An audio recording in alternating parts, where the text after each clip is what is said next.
several questions for this week's Mailbag Monday segment, and in fact, I know I'm not going to get to all of them, but I will work on getting answers for all the questions. Some of them I'm going to have to do a little research on. Some of them are just fun. So let's get right into it. Leonda wants to know, what is the strangest story I've ever had to cover, and has there ever been a story where I refused to cover it?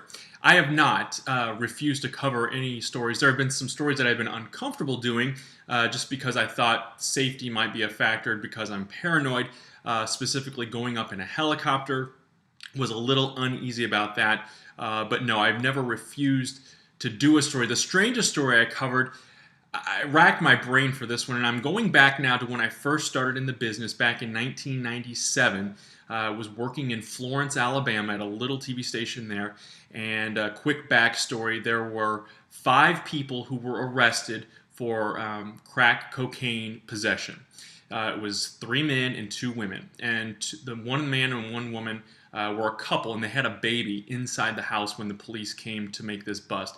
Apparently, allegedly, they had hidden some of the drugs inside the baby's diaper and in the diaper bag, and they were trying to get out of the house at the time when the cops were there, of course. They got busted. They were taken to jail. I went and covered the perp walk where they walked them across to the jail. Had my camera rolling with the other TV stations, and they come out, and the first guy just starts dropping the F-bomb, screaming, cursing at us the whole time. And it's probably, I don't know, a 300-yard walk over to the jail. He is just cursing at us the whole time. The others are cursing and, you know, making a fit and whatnot.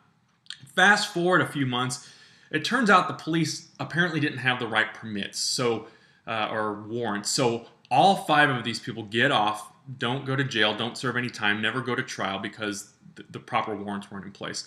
So a couple months after that, I'm at Hardee's standing in line to order lunch, and I'm 4 or 5 people back in the line. The cashier sees me and starts yelling at me. And like I said, I'm pretty far back in the line. She's one of the 5 suspects and says that, you know, we ruined her life and yada, yada, yada. And just so happens that 2 of the male suspects are in line at Hardee's to get lunch. So now they're on my case about all this. I should have just walked out. I didn't. I stayed in line. I ordered my lunch, and I defended my station. I defended myself and said we ran a retraction when the charges were dropped. We clarified it, yada, yada, yada.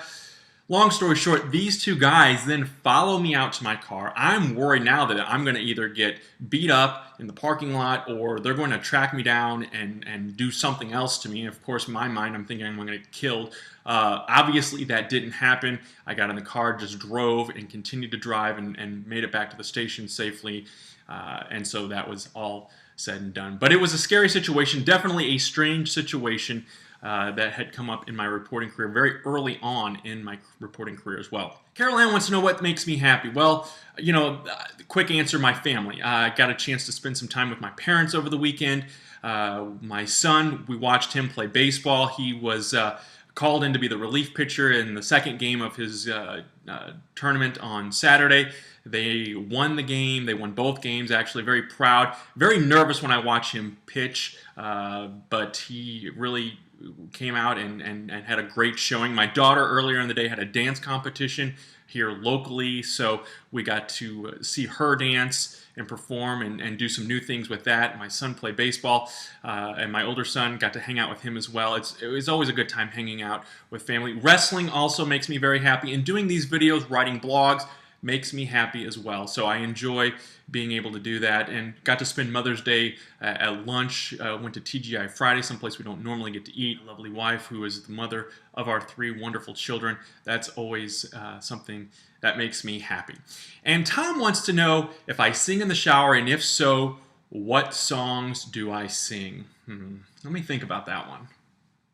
Because I'm happy.